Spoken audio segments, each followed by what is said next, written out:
It's my feel-good breakfast show. Welcome back. You're still locked in, of course, at your Feel Good Breakfast show right here on SABC3. And we spent some time going into the wild this morning. And here's another exquisite story. We're talking about giant squids. Yes, you heard correctly. The name may cause the imagination to think of fantastical shipwrecking monsters, but giant squids do in fact exist, and albeit not as harmful. And one actually rocked up on our shores not too long ago. And to tell us more about these fascinating creatures is the CEO of Two Oceans Aquarium Education Foundation, Marika Musan. How are you doing this morning?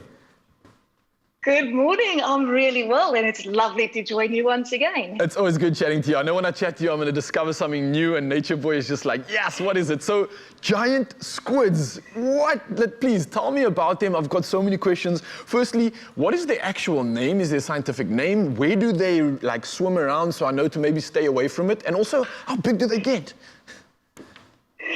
So, Ralph, firstly, they are the largest snails ever to exist. So I quite like hearing that, but sorry, just Marika. put them in perspective. Did you say snail? But they're from the class, sorry? Did you just say snail? So they're from the class Cephalopoda, which really means a big head and a foot. So same as an octopus or the smallest squid, or what we better know as calamari. So they were scientifically described in about 1857, and the scientific name is super cool because it's called Architeuthis ducts. Now, archi means in Latin most important, and teuthis is the Greek name for squid, and then ducts, as we all know, is the Latin word for leader. So if you translate that, it really is the most important squid leader, this giant squid. So the name giant squid's perfect. It's just a very big squid. They're found all over the world at great depth. So their vertical distribution is mainly from about 300 meters to 1,000 meters deep. So that's a kilometer under the ocean.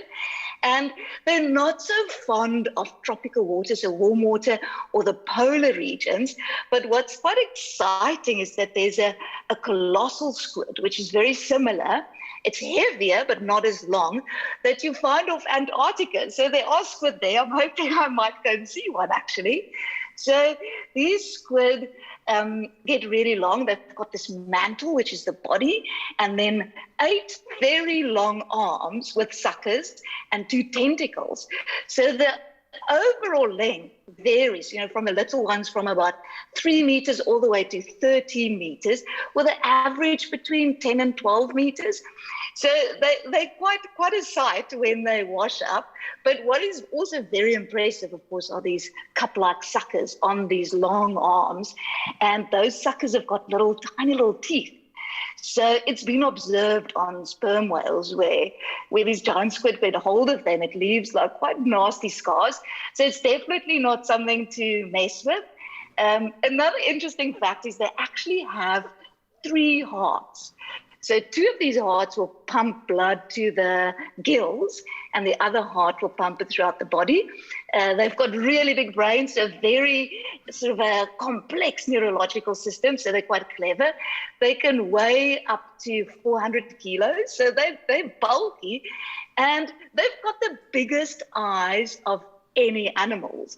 And it's a diameter of about 27 centimeters. So I like putting it in perspective of like a school ruler, which is, it's bigger than my head, which is quite amazing.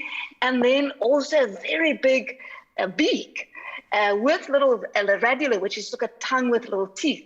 So it's definitely something not to mess with. But and I love the mythical stories that we can get to shortly, but incredible creatures. Wow, Marika, and I must just say, when you were chatting to me now and I saw your cat's tail coming to the screen, I thought there was a squid coming for us there. I was like about to say, watch out. But listen, I've got to ask, why are they so big? And is it because they're eating something special or different? Or should we be afraid of them at all?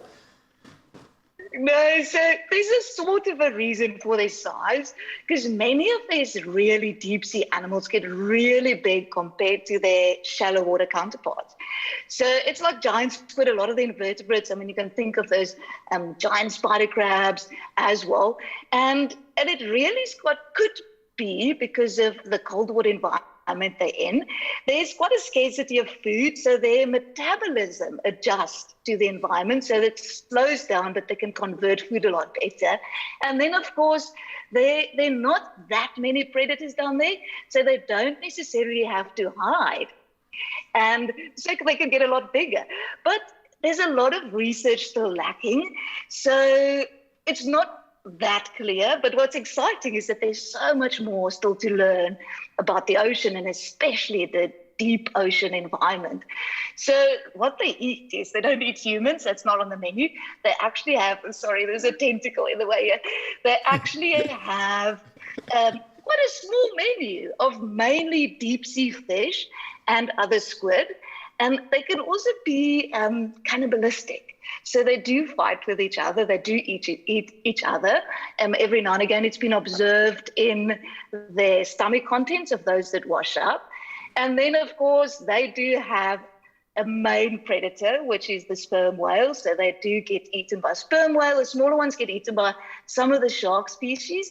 But interesting stories in the 1960s, one of the whaling vessels actually spotted a sperm whale that had a giant squid attached to it. So this giant squid was strangling the sperm whale, and the whale actually died. But before it died from strangulation, it managed to bite off the head of this giant squid.